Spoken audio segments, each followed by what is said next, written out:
Highest draw down എത്രയായിട്ട് വന്നിട്ടുണ്ട് ഇതുവരെ? ഞാൻ പറയുന്ന ഇൻവെസ്റ്റ്മെന്റ് ആസ്പെക്റ്റിലല്ല, ട്രേഡിംഗ് ആസ്പെക്റ്റിൽ എത്ര ഡ്രോ ഡൗൺ വരെ പോയിട്ടുണ്ട്?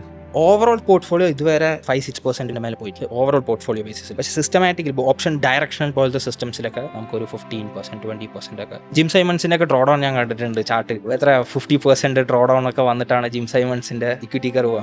അതൊക്കെ മൈൻഡ് ബ്ലോയിങ് ആണ്. ലൈക്ക് ജിം സൈമൺസ് ഒക്കെ മാനേജ് ചെയ്ത ഫണ്ടിന് ഒരു 50% ഡ്രോ ഡൗൺ വന്നിട്ട് പകുതി ഫണ്ട് വൈപ്പായി. അപ്പോൾ 1990 to 2020 എന്നുള്ളൊരു പീരീഡ് എടുക്കുമ്പോൾ എനിക്കൊന്ന് ജിം സൈമൺസ് ആണ് വേൾഡിൽ ടോപ്പ്. ആ CAGR പ്രൊവൈഡ് ചെയ്താലും ഈ ഡ്രോ ഡൗൺ പീരീഡ് എൻ്റെ ഓർമ്മയിൽ ഒരു 90s പുള്ളിക്കാരന് ഒരു ഈ പറഞ്ഞ കണക്ക് സ്റ്റോപ്പ് ചെയ്ത് വെക്കേണ്ട ഒരു സിറ്റുവേഷൻസ് ഒക്കെ ഉണ്ടായിട്ടുണ്ട്. പക്ഷെ അവിടുത്തെ ഒരു വേറൊരു കോൺട്രഡിക്ഷൻ ഞാൻ കണ്ടിട്ടുള്ളത് ഈ 2008 നമ്മുടെ മാർക്കറ്റ് ക്രാഷ് നടന്ന ടൈം ഏറ്റവും വലിയ. പക്ഷെ പുള്ളിയുടെ ഏറ്റവും വലിയ റിട്ടേൺ ജനറേറ്റ് ചെയ്ത ടൈം എന്ന് പറയുന്നത് 2008. കാരണം ആ മാർക്കറ്റ് ക്രാഷ് വന്ന സമയത്ത് ആ ഇയറിൽ മാത്രം ജനറേറ്റ് ചെയ്യുന്ന റിട്ടേൺ എന്ന് പറയുന്നത് 100% മേലെ റിട്ടേൺ ജനറേറ്റ് ചെയ്തിട്ടുണ്ട് പുള്ളി. ഒരു 30 yearsൽ 65% CAGR എന്ന് പറയുന്നത് സംതിങ് അൺബിലീവബിൾ എന്നൊക്കെ പറയേണ്ട ഒരു അവസ്ഥയിലോട്ട് പോകും. Like there are some traders അതേപോലെ തന്നെയാണ്. ലൈക്ക് ആ ഒരു ഡ്രോ ഡൗൺ എടുക്കുന്നുണ്ട്, ആ ഒരു റിസ്ക് അച്ചീവ് ചെയ്യുന്നുണ്ട്. അത് സ്റ്റിക്ക് ഓൺ ചെയ്യുക എന്നുള്ളതാണ് one of the biggest task.